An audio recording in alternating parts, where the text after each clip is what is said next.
বিএনপিকে টার্গেট করে একটা জিনিস প্রচারণা করা হচ্ছে, যেটা সবচেয়ে বেশি প্রচারণা হচ্ছে, সেটা সোশ্যাল মিডিয়াতে সবচেয়ে বেশি, যে বিএনপি আগে নির্বাচন চায় তারপরে সংস্কার চায়, অথবা সংস্কার চায় না নির্বাচন চায়, হুইচ ইজ এ ব্ল্যাটান্ট লাই। আমি আপনাদের সামনে খুব পরিষ্কার করে বলছি যে এটা একটা ভ্রান্ত ধারণা সৃষ্টি করা হচ্ছে জনগণের মধ্যে। আমরা বারবার করে এই কথাটাই বলছি যে আমরাই তো সংস্কারের প্রবক্তা, আমরাই সংস্কার চেয়েছি।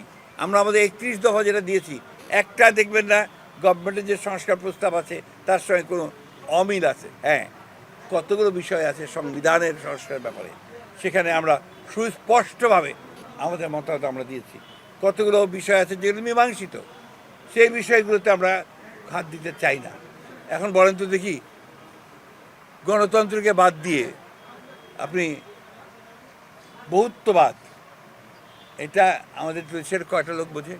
আপনারাই বলেন। বহুত্ববাদ বলতে মাল্টিল্যাটারালিজম, তাই না? তো কয়টা লোক বোঝে? কয়টা লোক আপনার ইলিনয়েস ইউনিভার্সিটি থেকে পিএইচডি করে এসছে? বলেন আমাকে। সংস্কার কারা করছে? রিফর্মগুলো কারা আনছে? What connections they have got with the people? এই দেশের জনগণের সঙ্গে সম্পর্ক কাদের?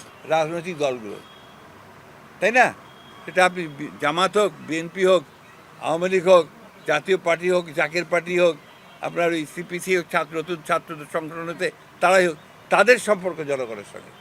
আর যারা এসছেন সংস্কারে, খুব জ্ঞানী মানুষ, পণ্ডিত লোক, বিশাল বিশাল ইউনিভার্সিটি থেকে ডিগ্রি করে এসছেন, তারা দিচ্ছে, তাদেরকে আমরা শ্রদ্ধাও করি, সম্মানও করি। কিন্তু তারা যদি জনগণের বাইরে গিয়ে কিছু করেন, সরি টু সে, আমরা সেটাকে সমর্থন করতে পারবো না।